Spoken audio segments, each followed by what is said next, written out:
mpahabe famonjena mahatahiry ny finoana mifankaty miasa amin'ny fahasotoana ho aminareo mandrakarivany ny fahasoavana sy ny fiadanana avy amin'Andriamanitra raintsika sy Jesosy Kristy tompo. Elohan'ny hanatanterantsika izao fampianarana fanohizana ny fandiniantsika ny boky filazantsara an' Jesosy nosoratany Jaona zao hitera sy ame voninahitra an'Andriamanitra sika ary ametraka izany fotoana izany ambavaka. Hideran'ny tompo sika riavana. Misaoran'i Jehovah ary fanahiko ary zay rehetra atao anatiko misaora ny anarany masina. Misaoran'i Jehovah ary fanahiko ary zay misy adononao ny fitahiny rehetra, zay mamela ny eloko rehetra, zay manasitrana ny aretinao rehetra, zay manavitra ny anao tsy hidina ny andavaka, zay manarona famondram-po sy fiantrananao, zay mahavokisoa ny vavanao, mifatany ranao, mody indray toy ny an'ny voromahery. Amen. Hivavaka isika riavana. Ry Tompo Andriamanitra ny famonjenanay io, indreto izahay manome voninahitra anao, mankalaza anao, fa tonga indray ny fotoana izay hirosoanay amin'ny fanohizana ny fampianarana ny teninao, izay voarakitra ao amin'ny boky filazantsara an' Jesosy izay nosoratany Jaona. Tompo manalo, mangataka hatrany izay ny famondram-ponao hitoetra aminay lalandava, ary mba hahafahanay mamita araka izay tokony izy izao fotoana izao, ary ny fanainao masina hitaridalana anay izay manatanteraka ny asa, sy ho an'ireo mpanomponao izay ampitana lavitra izao fampianarana izao ny atokantrano misy azy. Tompo, ataovy manana fanahy mahay mifantoka izay ny amin'izany fampianarana izany ka hitombo amin'ny finoana, haharitra tsara ny fanantenana ary atoky ianao eo amin'ny fiainanay sy ny tombonandro izay atolotra ao anay. Ko raha misy dera sy laza ary voninahitra ary tompo, asandatra eo anao zany, fefa anao hatramin'izay ary mbola ho anao mandrakizay. Misaotra mpamonjy io. Amen. Dia mbola faly riavana miarabantsika rehetra amin'ny anaran'ny tompo, mahatratra indray ary afaka miaraka amin'ny fampianarana momba ny atao hoe filazantsara an' Jesoa izay nosoratany Jaona ity. Ny toko 5 no irosoantsika izao, ary satria lavalava ihany ny andininy eo ny toko 5 satria misy andininy eo ny 7 eo izy, dia io andiany toko raha io ihany no raisitsika. Ny dikan'izay zany amin'ny heriny zany dia ny toko 9 no raisitsika, ary io toko 9 io koa dia hitatsika fa lavalava ihany koa, dia ny toko 9 ihany koa zany no irahantsika amin'ny heriny. Araka ny afatrafatra zay apetraka amintsika manaraka ity fotoana ity, dia ataovy eo anatrehanao foana ny filazantsara an' Jesosy izay nosoratany Jaona, manaraka ity fandarana fanazavana ity. Dia amina manana ity Jaona toko 5 ity, dia misy antoko-kevitra 8, misy antoko-kevitra 8 ho arosoko aminao eto. Ny voalohany amin'izany dia ny hoe fitariana. Jaona toko 5 ny andininy voalohany ka hatramin'ny 7. Milaza ny fotoana sy ny toerana ary ireo tsy salama tonga hitady fanasitranana ary mifankahita amin'i Jesosy. Zay no antoko-kevitra voalohany. Ary ny faharoa dia manomboka amin'ny andininy 5 ka hatramin'ny 7, ny fiaonan'i Jesosy sy ny fahasitranan'ilay marary tamin'ny alalan'ny teny izay nataon'ny tompo taminy.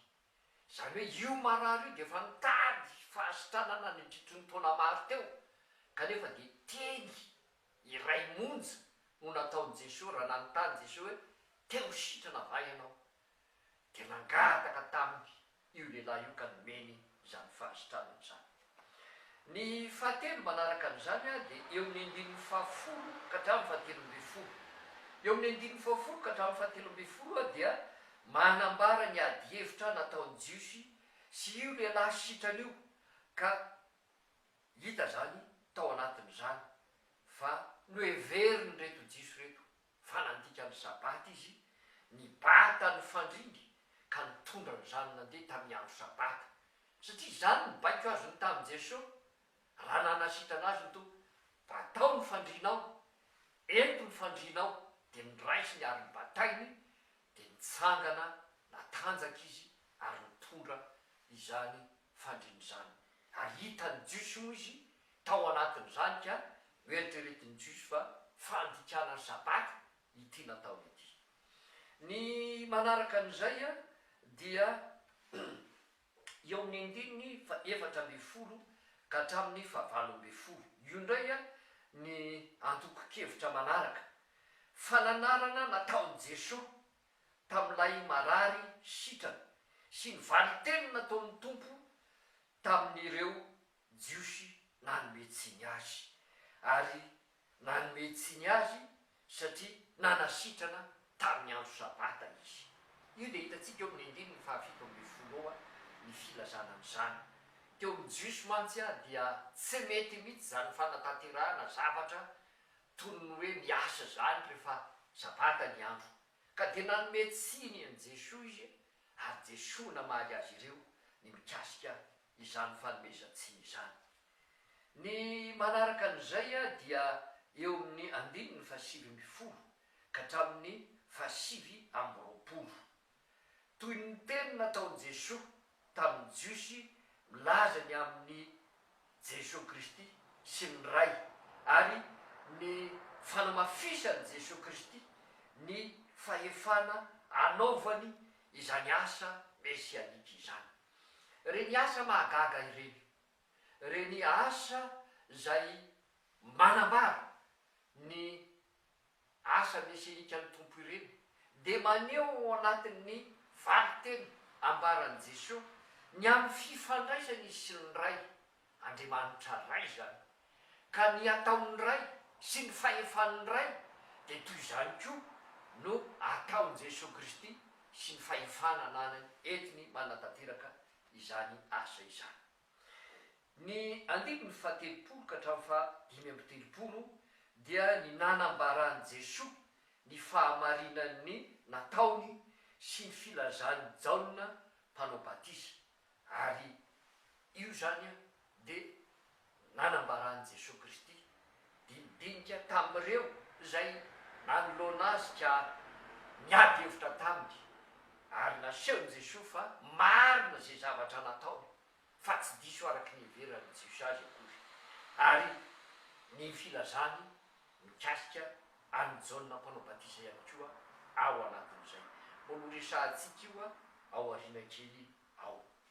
Ny 7 ao anatin'izany atotakevitra zany a de eo amin'ny andininy fa 4 ka hatrany amin'ny 20 lehibe no ny any jaona mpanao batisa ny fanambarany jesosy fa ireo tsy any jesosy dia tsy nandray izany. Ao anatin'izao dinidinika sy ady hevitra izao a de hita fa raha ny fihetsiky reto jiosy reto nahita ny jaona mpanao batisa teny nampianatra ary nanao batisa de ohatrany nanaiky any ary falifaly tao anatiny zany fahitana n'izany zavatra zany kanefa rehefa nanantanteraka jesosy kristy a de nomeny tsiny ary noenjeny mihitsy azy de eo jesosy kristy no nanambara ny fahalibiazany zany fampianarana netiny sy ny fanambarany zany no ny any jaona mpanao batisa. Ny fahavalo farany ao anatin'izany antotakevitra ao anatin'ny ty jaona 5 ity zany a dia ny eo amin'ny 1 ka hatramin'ny 7 no elon'ny jesosy a ireo jiso nanometsiny azy zay mitady laza avy amin'ny olona ary nanambarany jesosy kristy zay tsara azy ireo ny am'izay zavatra ny ampangany any jesosy sy ny ampangana azy rehefa tonga ny andro fitsarana. Le avy namanano amin'ny tompo zay raha omena hevitra sy fitinina ny toko 15 ka atao atotakevitra 8 satria ny loha hevitra zay omeny ny soramandry ao anatin'izany jaona toko fadimy zany de izao hoe niakaran' Jesoa tany Jerosalema sy nanasitrana ndray marary teo amin'ny farian'ny Betsaida ary iteny navaliny Jesosy ny jiosy izay nanometsiny azy. Hiditra eo amin'ny fizarana faharoa lehibe isika ny amin'ny fotoanantsika somariva tahaka izao, ka ny fizarana faharoa lehibea de fanazavana ireo telo sarotra ary famalina ihany koa ireo fanontaniana manitikitika atsika ao anatiny zany jaona toko fahadimy izany. Maromaro izy io ary efa manomboka mimiditra lalina isika amin'le zavatra zay hambaran'ny tompo amin'izay fanehoany ny Mesia tonga amin'izao tontolo zao, ary tsy ilay Mesia nandrasany jiosy fotsiny ihany fa mihoatra lavitra noho izany satria lay Mesia nandrasany jiosy de Mesia olona, fa eto lay Mesia zay tonga dia sady olona tokoa no Andriamanitra tokoa, zany hoe mihoatra tanteraka. Noho izay noeritreretiny reto jiosy reto zany Mesia tonga nampanantenan'Andriamanitra azy zany tany amin'ny fanekena taloha. Ny voalohany ho raisitsika ao anatin'ny fanazavana de izao: ireo lalàna ny amin'ny sabata teo amin'ny jiosy, ny azo atao sy ny tsy azo atao amin'izany. Ny lalàna teo amin'ny jiosy dia misy karazany anankiroa: lalàna moraly sy ny lalàna seremonialy. Ary ny lalàna momba ny sabata dia isan'ny mibahatoerana ary milaza zavatra be dia be. Raha mamaky ny testamenta taloha isika dia verimberina matetika ny filazana sy ny fanambarana ary ny fampitandrimana izany sabata izany. Eto dia raha mijery isika miresaka momba nyity atao hoe sabata zay nitandriman'ny jiosy ity ao anatin'ny fanekena taloha de hita ao amin'ny bokin'ny Exodosy zany. Exodosy toko faharoapolo ny andininy fahavalo ka hatramin'ny fahafolo. Tsara raha jerentsika ny an-trano zany rehefa vita zao fampianarana zao. Ny faharoa dia ny Deutéronomie toko fadimy manomboka amin'ny andininy faharoa amby folo ka hatrany amin'ny fadimy amby folo. Ireo moa zany no lalàna zay nomenany jiosy ny fampahafantarana azy ny fitandremana ity sabata ity. Ary zao no hevitra fonosiny ao sy ny fanahiny zany sabata zany rehefa jerena sy vakina ireo toko sy andininy zay nomenantsika ireo na ny Exodosy zany na ny Deutéronomie. Dimy izy raha apetraka ao anatin'ny zany famakavakana zany. Ny voalohany de ny fitsinjovana ny aina, fitsinjovana ny aina, ka ny ain'ny olombelona sy ny ain'ny biby ihany koa de hita ao anatiny io toko sy andininy amin'ny Exodosy sy Deutéronomie io ny filazana an'izany. Ny faharoa dia ny isainana ny amin'Andriamanitra pahary, an'Andriamanitra. Andriamanitra de pahary ary zany asa paharian'Andriamanitra zany no asena sainana, asena eritreretina, asena visavisainy mba hanorenany ny finoany sy ny fanantenany ary ny fiankinany amin'Andriamanitra zay namonjy azy tany Egypta. Ny fahatelo dia miresaka mihitsy ny amin'ny famonjena ny olon'Andriamanitra izany sabata izany. Lay olon'Andriamanitra teo ambany vahoan'ny fahavalo teny Egyptiana zany. Rehefa mamaky an'io toko sy andininy io sika de mahita an'io fa tsaro fa andevy tany amin'ny tany Egypta ianareo ka tana mahery sandrina intsitra no namonjeny Jehovah Andriamanitra anareo, zany nampitandremany anareo ny sabata. Zany zany le ambara atao io famonjena ny olon'Andriamanitra teo ambany vahoan'ny fahavalony io, izany no fahatelo. Ny fahaefatra dia fampatsahivana ny fanekena zay natao. Andriamanitra de tsy miala amin'ny fanekena zay nataony tamin'ity firenena ity, fa ny olombelona no mivadibadika ka mba tsy hatonga ny olona variana sy sondrina mirehaka momba zao fiainany zao de isaky ny sabata izy rehefa mitandrina an'izany de misaintsaina an'izany fanekena natao tamin'izany. Amin'izay fatany tsara raha tsy mitandrina ny sabaty izy dia miapanga azy zany sabaty zany satria efa fanekena ary mariky ny fanekena zay natao tamin'ny alalan'ny namoahana azy tany amin'ny Egypta fony izy nandevozina tany. Ny fahadimy sady farany ao anatin'izany hevitra momba ny sabaty zany dia ny hoe fisantarana ny tontolo mesianika zay ho avy, zany hoe le fiainana mandrakizay zay nampanantenan'Andriamanitra fa hanjakan'ny Mesia. Io zany no lazaina hoe eo zany ao anatin'ny fitandremana ny sabata ny mitsahatra io ny olona dia efa mba mieritreritra ihany koa sady misantatra sahady zany fiainana amin'ny andro sy ny tontolo ny fahatongavan'ny Mesia sy ny fiainana ao anatin'ny fanjakan'ny Mesia dia ny fanjakan'Andriamanitra zany. Zay zany no zavatra voalohany zay ambara amintsika. Izany lalàna zany dia mbola nampianjosy zavatra hafa ka miisany amin'ny 4 any lalàna napetraka sy nantovina tamin'io lalàna zay nambara teo io ny momba ny sabata. Ary ao anatin'ireny lalàna samy hafa reny dia misy matsikaiky mihitsy ary sarotra ny manatanteraka azy satria amin'izay zavatra mety tsy eritreretinao koa no tonga zany. Andeha aka ohatra anankiray marary nify amin'ny andro sabaty ianao, tsy mety zany, mandika sabaty zany, ianao ve marary nify? Iza no eritreritra fa hoe ndeha arary nify ka sabaty anao taoko marary ny nifiko? Tsisy eritreritra an'izany. Toy izany ihany koa no hoe teraka andro sabaty, zany hoe ny vehivavy zany zay manananaka amin'ny andro sabata ka teraka amin'ny andro sabata dia fahadisoana ihany koa ao anatin'ny fitandremana ny sabata. Misy dinidinika maro tahaka zany zay tsy eritreretinao, tsy sainao, tsy fanaininao nefa toka aminao, zany dia tafiditra ao anatin'ny fahadisoana amin'ny fitandremana ny sabata fa fandika-tsabaty zany rehefa tanterahanao.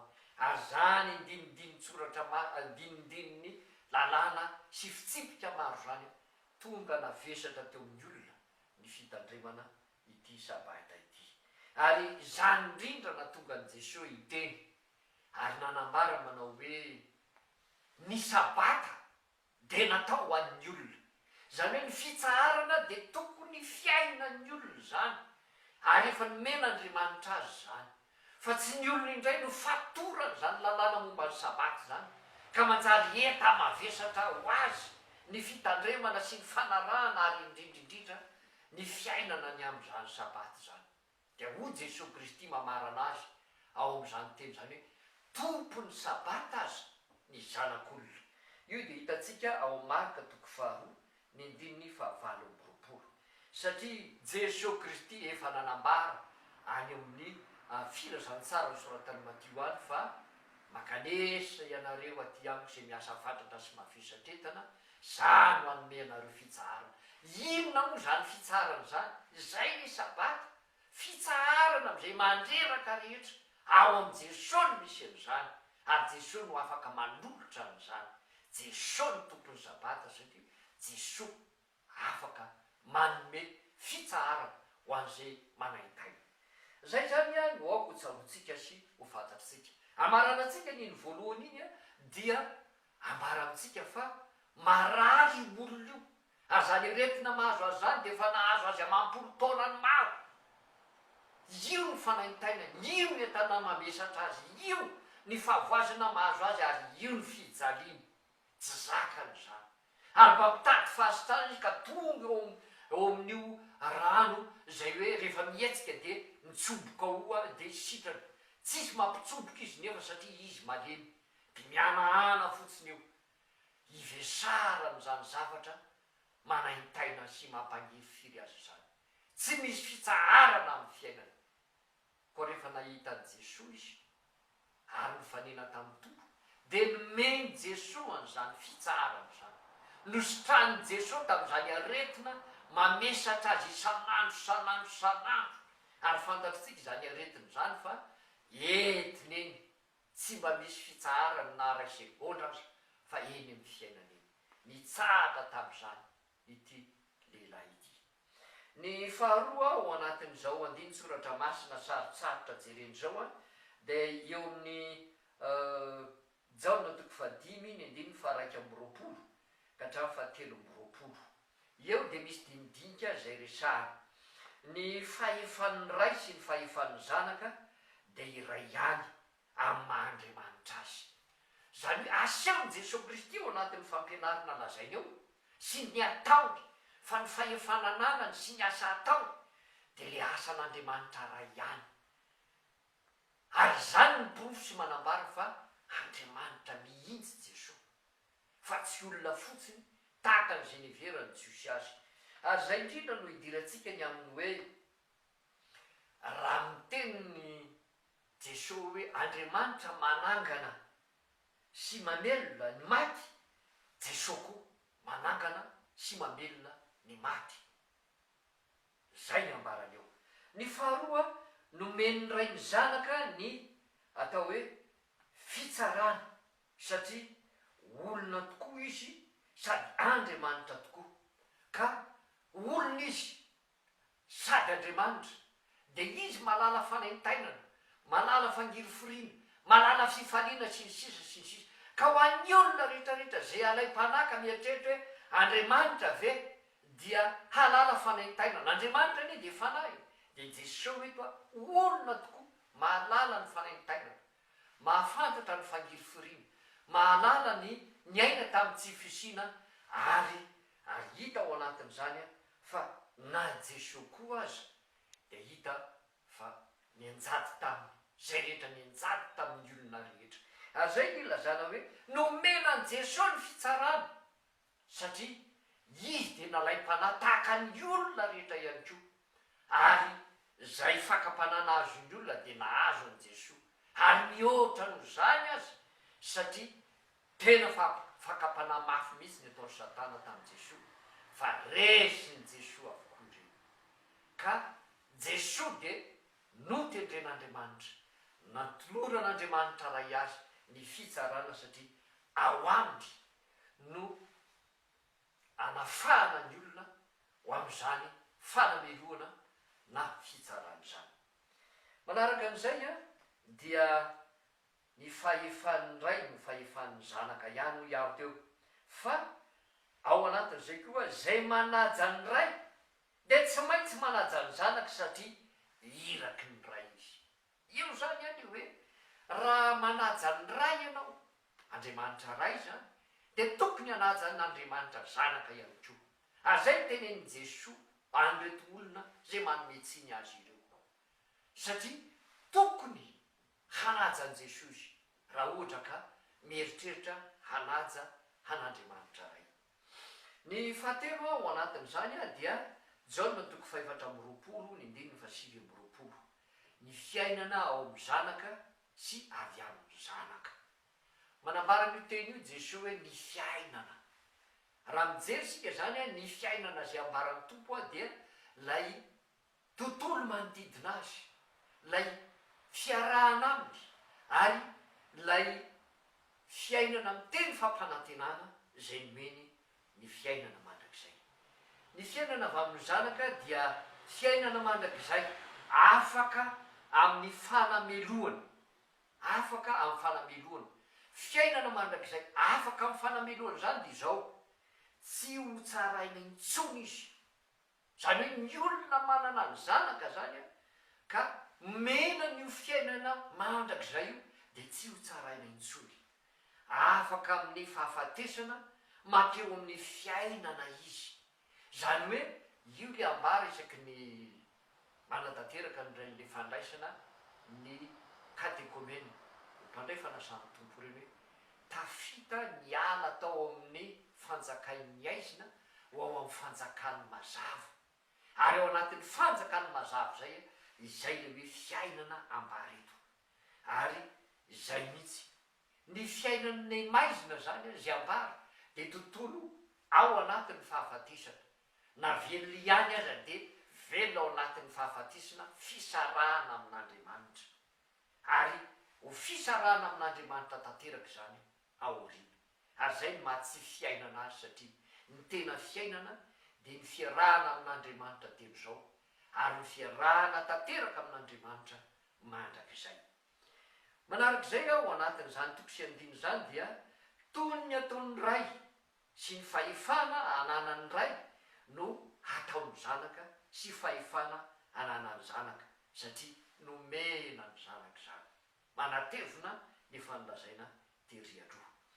Ny fahefatra dia ao amin'ny Jaona toko 5:5 ka hatramin'ny 5:30 ny amin'ny fitsarana sy ny fieverana ny fahamarinana teo amin'ny jiosy zany no azo amin'ny tinana izany 5:3 ka hatramin'ny 5:30 izany teo amin'ny jiosy tokoa mantsy a dia misy fitsarana tao anaty fiarahamonina ka ao anaty zany fitsarana tao ao anaty fiarahamonina zany a dia izao raha ianao no milaza tena ny amin'ny tenanao dia diso zany fa raha ny olona kosa ny milaza anao dia izay no izy ka eo aza mbola hoe olona roa farafakely no ilazany aminao zay vo mety aminy fa raha ianao kosa no milaza tena dia tsy mety zany fa fahadisono zany ary zay no nieritreretin'reto jiosy reto hoe Jesosy miresaka aminy dia milaza tena ka diso anao satria milaza teny ianao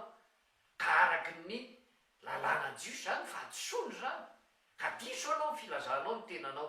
Eo Jesosy no manambara hoe tsy milaza tena ary tsy nakasaina avy amin'ny olona fa ijaona dia fa nanambara an Jesosy ary Andriamanitra ray dia nanambara an Jesosy koa fa iraka avy aminy izy. Ny manaraka an'izay a dia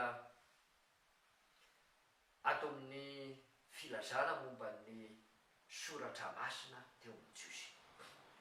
Ny jiosy mantsy a rehefa nieritreritra dia hoe ao amin'ny soratra masina ihany no misy ny fanambarana ny marina ary ao amin'ny soratra masina ihany no misy ny filazana ny atao hoe fiainana ka ao amin'io soratra masina zay maneho ny sitrapon'Andriamanitra io a dia ao no ametrahana ny toko sy ny fanantenana ary ny finoana marina tokoa izany.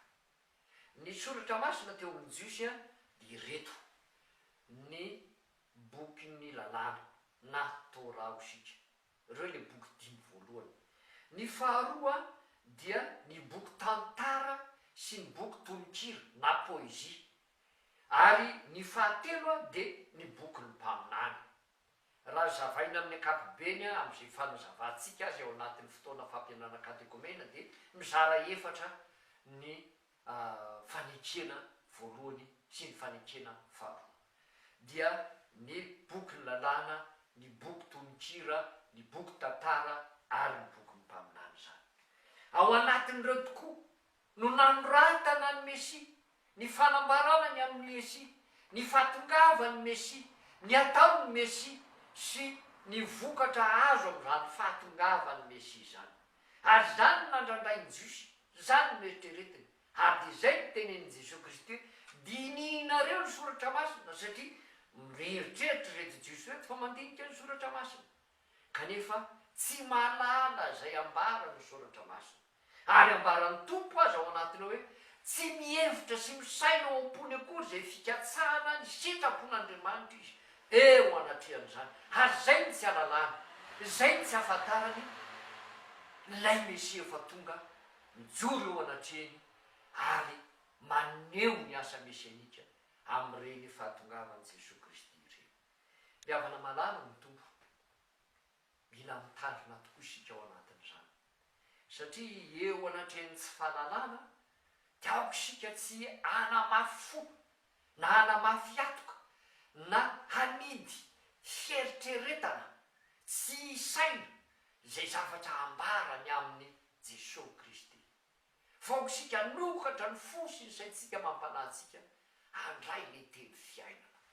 Ny fampianarana atao tahaka izao a dia mba hahatonga antsika handray ka hitombo, handray ka hizara, handray ary amin'ny toetra izany haharitra amin'ny fiainantsika ho tokosy fanantenantsika fa manana anjara amin'izany fiainana mandrakizay efa netiny mesy zay efa tonga ary mbola hiverina indray anangona izay efa no